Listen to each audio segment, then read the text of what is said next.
Türkmenabatdaky döwlet edara kärhanalarynyň öňüne yerli häkimetleriň görkezmesi bilen 7-nji dekabr içinde oturdulan täze ýyl arçylarynyň ençemesi söküldi. Bedek işler üçin mundan odar edara kärhanalaryň işgärlerinden adam başyna 50 manat meçberine pul toplanıpdy. Ýöne toplanan pullar ýygyna gaýtarylyp berilmeýär. Bu barada Zatlyk radiosynyň habarçysy Sebitden maglumat berýär. Dekabryň başlaryna Türkmenabatyň şäher häkimligi 10-njy dekabr içinde ähli edara kärhanalaryň öňüne bayramçylyk arçylarynyň bedelmegini tapşyryk beripdi. Ýöne häkimetler bu talaplaryny ýatyrýarlar. Täze talaplara laýyklykda Sebit häkimetleri tutuş vilayet boýunça 5 sany esasy arça agaçynyň bedelmegini tapşyrýarlar. Türkmenabatda häzirki wagtda 7-nji dekabr içinde bedelen 3 sany täze ýyl arçasy sökülmän galdy. Türkmenabatda 3 sany täze ýyl arçasy sökülmän galdyryldy. Ak öň öňündäki baş arça vilayet kitapxanasynyň öňündäki bir arça hemde Lewap Sowda merkeziniň öňündäki bir arça sökülmän galdyryldy. Diýip Lewaply büdjet işgär aýdýar.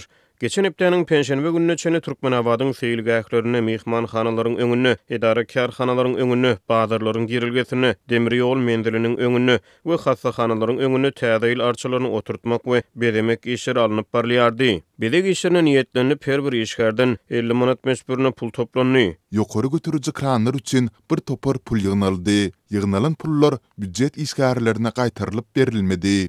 Diýip bir işgär aýdýar. Türkmenabatda täze ýyl arçylarynyň sany çäklendirilýän mahaly köçelere täze ýyl çyralaryny dakmak işleri, bedek işleri dowam edýär. Bir tarap Türkmenistan köçetiniň bölüji zowlugyny ösüp oturan arça agaçlaryna bedek çyralary daklýar. Türkmenistanyň Kronikasy neşri 8-nji dekabrda Aşgabat şäheriniň hem ministrlikleriň we döwlet edaralarynyň öňüne täze ýyl arçylaryny oturtmak täbiniň bölekligini terk edilendigini habar berdi. Paýtagtda olar oturdulan emeli arça agaçlary sökülip aýrylypdyr. Mundan odarky ýyllarda täze ýyl bayramçylygynyň öňü ýöresine Türkmenistanyň ähli iri şäherlerine täze ýyl arçylaryny oturtmak işlerine badyrgy berilýärdi. Bu çäreler üçin büdjet işgärlerinden pul toplanýar. Adatlyň habarçylary Türkmenabatda ýam 3-nji dekabrda diňç güni ähli edaralaryň öň tarapyna oturdulan täze ýyl arçylarynyň bedek işleriniň dowam etdirilendigini habar berdiler. Ýöne 4 gün soň bu arçylaryň ençemesi söküldi. Türkmenabatda täze ýyl arçylarynyň ençemesiniň sökülmeginiň aňyrsyna ýatan sebäpler aýdylmaýar. Adatlyk radiosu Türkmenabatda täze ýyl arçylarynyň dikilmegi we birnäçe gün soňra sökülmegi barada şäher häkimliginden tesbir alyp bilmedi. Bu aralykda Türkmen Medeniýet Aşgabatyň şäher häkimligine salgylanyp şu ýyl paýtagtdaky Älim Medeni Diňjalaş merkeziniň öňüne oturduljak täze ýyl arçasynyň boýunyň 44 metre barabar boljakdygyny habar berýär. 2023-nji ýyla geçilene paýtagtyň baş arçasynyň boýy 43 metr bolupdyr. Şol bir wagtda resmi habarlardan ma'lum bolşuna görä şu ýyl arkada şäherine hem iri täze ýyl bayramçylyk çäresini guramak gödüňüne tutunýar.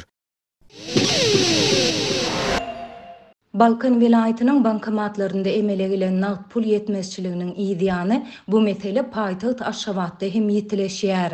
Raýatlar bank kartlaryndaky pensiýa we aýlyk haklaryny şeýlede döwlet kömek pullaryny nagtlaşdyrmakda kynçylyk çekýärler. Bu ýagdaýlar barada Azatlyk radiosynyň habarçysy 11-nji dekabrda paýtagtdan maglumat berdi. Şu günler paýtagtyň dürli künjegindäki bankomatlaryň öňünde onlarça adamyň nowbaty durandygyny görse bolýar.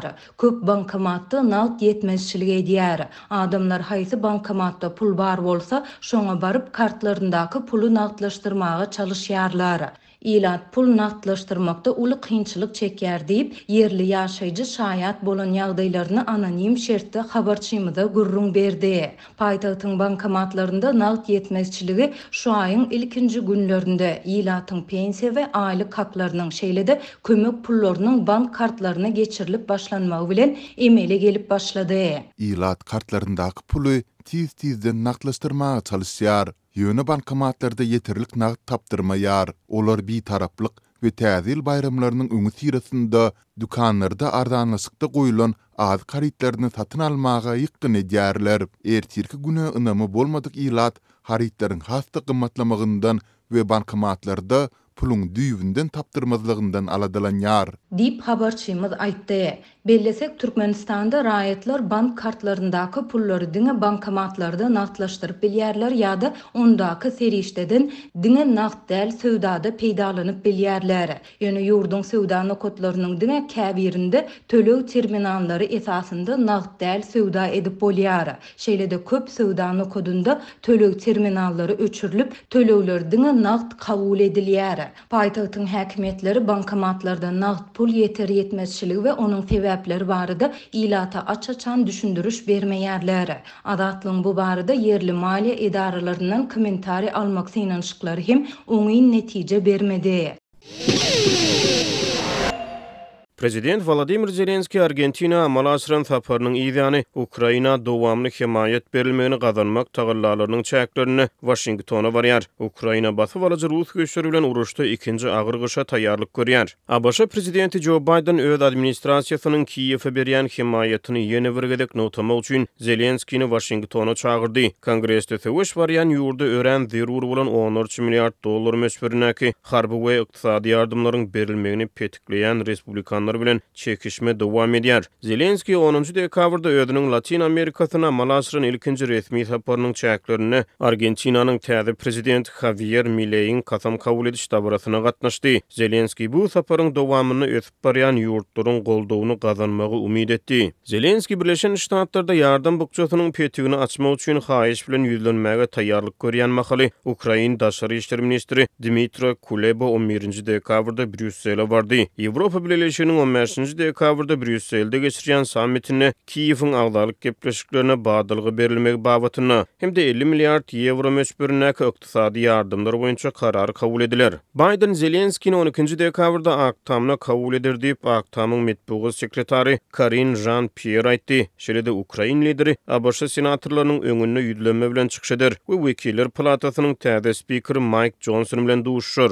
Russiýa Ukraina garşy raketa we dron zarbalaryny güýçlendirýän mahaly liderler bu möhüm pursatda Birleşen Ştatlaryň dowamly himayetiniň ähmiýetini hem de Ukrainanyň gysgaly zerurlyklaryny ara alyp maslahatlaşarlar diýip Jean-Pierre aýtdy. Zelenskiniň edarasy Ukraina lideriniň Washington bilen Kiýewiň arasyny gorunuş hyzmatdaşlygyny, hususan ýaraglaryň we howa gorunuş ulgamlarynyň öňdürilmegi boýunça bilelikdäki tassamalara, şeýle-de öňümüzdäki ýylda biziň ýurtlarymyzyň arasyna tagallalaryň utgaşdyrylmagyny öňkürlen birnäçe duşuşuklary we maslahatlary geçirjekdigini aýtdy. Zelenskiniň sapary onuň 5 dekabrda ABC senatorlarynyň öňüne etmekçi bolan video ýüzlenmesini goýup bolsun etmeginiň ýygy süre bolup geçýär. Bidenin Ukrainadaky we Israeldaky uruşlar üçin takminan $106 milliard mösberindäki maliýe haýyşlary boýunça çekişmeler gyzyşýar. Biden administrasiýasy oktýabr aýyna Kongresden diňe bir Ukraina himayet berilmegini däl, eýsem serhet howpsuzlygyny hem öz üçin alýan ýardym bukçasyny kabul etmegi haýyş etdi. Ýöne Respublikanlaryň gödäwçiligindäki Wekiller Palatasy bu haýyşy ret etdi. Zelenski 10 dekabrda özüniň Latin Amerikasyna malaşyran ilkinji saparynyň dowamyny öz ýurdunyň giňerimli Rus çoluşyna garşy alyp barýan töwüşini hem de erkinlik we demokratiýa uğrundaky görüşini berýän goldawlary üçin sewit liderlerine minnetdarlyk bildirdi. Zelenski täze prezident Javier Milei'in inaugurasiýa dabarasyna gatnaşmak üçin Argentinada bolýan mahaly Ukrainanyň Ýewropa Birleşiginiň agdalygy boýunça bar bolan tapawutlylykları aradan aýyrmak tagallalarynyň çäklerini Wengriýanyň premier ministri Viktor Orban bilen gysga duşuk geçirdi. Orban habar verilmegine görä geçen hepde Ýewropa Geňeşiniň prezidenti Charles Michel hat ýazyp Ukrainanyň agdalygy meselesiniň öňümüzdäki hepde geçiriljek Ýewropa Birleşigi sammitiniň gün tertibinden aýrylmagyny talap edipdi. Orban Rus prezidenti Vladimir Putin bilen ýakyn gatnaşyklary saklap kaldy we onuň milletçi hökümeti Ukraina giňerimli çözmegi sebäpli Russiýa garşy girdilen Ýewropa Birleşigi sanksiýalaryna garşy çykdy. Kuleba 11